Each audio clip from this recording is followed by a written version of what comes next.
ایھا الکافرون۔ بسم اللہ الرحمن الرحیم۔ ترجمہ: اللہ کے نام سے شروع جو نہایت مہربان رحمت والا ہے۔ قل یا ایھا الکافرون لا اعبد ما تعبدون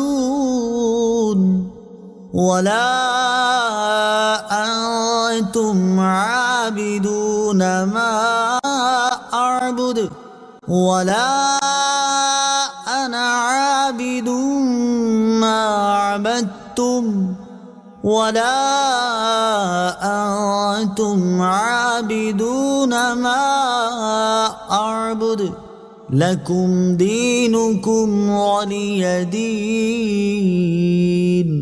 ترجمہ: تم فرماؤ اے کافروں، میں ان کی عبادت نہیں کرتا جنہیں تم پوچھتے ہو، اور تم اس کی عبادت کرنے والے نہیں جس کی میں عبادت کرتا ہوں، اور نہ میں اس کی عبادت کروں گا جسے تم نے پوجا، اور نہ تم اس کی عبادت کرنے والے ہو جس کی میں عبادت کرتا ہوں۔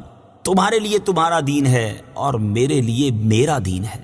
قل یا ایھا الکافرون،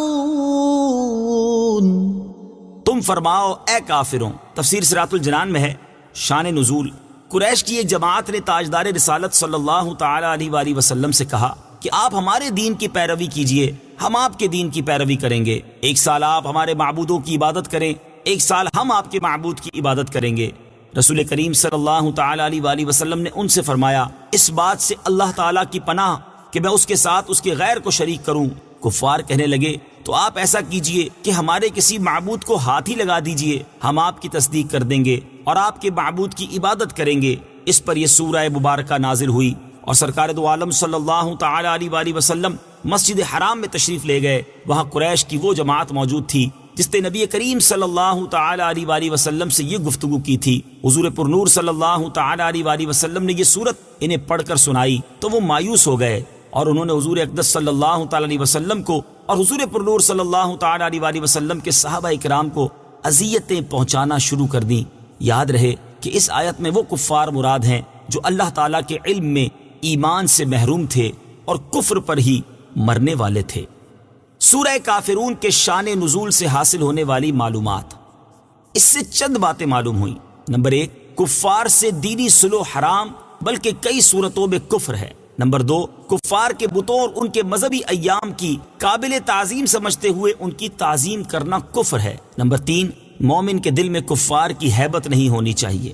نمبر 4، کفار کو شرعی عذر کے بغیر اچھے القاب سے یاد نہ کیا جائے۔ نمبر 5، کافر کو بوقت ضرورت موقع محل کی مناسبت سے کافر کہنا درست بلکہ اسلوب قرآنی کے موافق ہے۔ ولا انا عابد ما عبدتم، اور نہ میں اس کی عبادت کروں گا جسے تم نے پوجا۔ تفسیر صراط الجنان میں ہے۔ اس سے چند باتیں معلوم ہوئیں۔ نمبر 1، انسان دنیاوی معاملات میں نرم ہو مگر دین میں انتہائی مضبوط ہو تاکہ کفار اس سے مایوس ہوں۔ نمبر 2، حضور اقدس صلی اللہ تعالی علیہ وآلہ وسلم کو اپنے مستقبل کی خبر تھی کہ وہ کبھی کفر، شرک اور فسق نہیں کر سکتے۔ نمبر 3، مسلمان کو چاہیے کہ اپنے بارے میں کفار کو مایوس کر دے کہ وہ اسے دین سے پھیر سکیں۔ ولا انتم عابدون ما اعبد، اور نہ تم اس کی عبادت کرنے والے ہو جس کی میں عبادت کرتا ہوں۔ تفسیر صراط الجنان میں ہے۔ اس سے معلوم ہوا کہ اللہ تعالیٰ نے اپنے حبیب صلی اللہ تعالی علیہ وآلہ وسلم کو لوگوں کے اچھے برے خاتمے کی خبر دی ہے کہ کون کفر پر مرے گا اور کسے ایمان پر موت آئے گی، کیونکہ یہاں کلام ان کفار سے ہو رہا ہے جو کفر پر مرنے والے تھے۔ لکم دینکم ولی دین، تمہارے لیے تمہارا دین ہے اور میرے لیے میرا دین ہے۔ تفسیر صراط الجنان میں ہے، یعنی تمہارے لیے تمہارا کفر اور میرے لیے میری توحید اور میرا اخلاص ہے۔ اس کلام سے مقصود کفار کو ڈرانا ہے، نہ کہ ان کے کفر سے راضی ہونا۔ صدق اللہ العظیم۔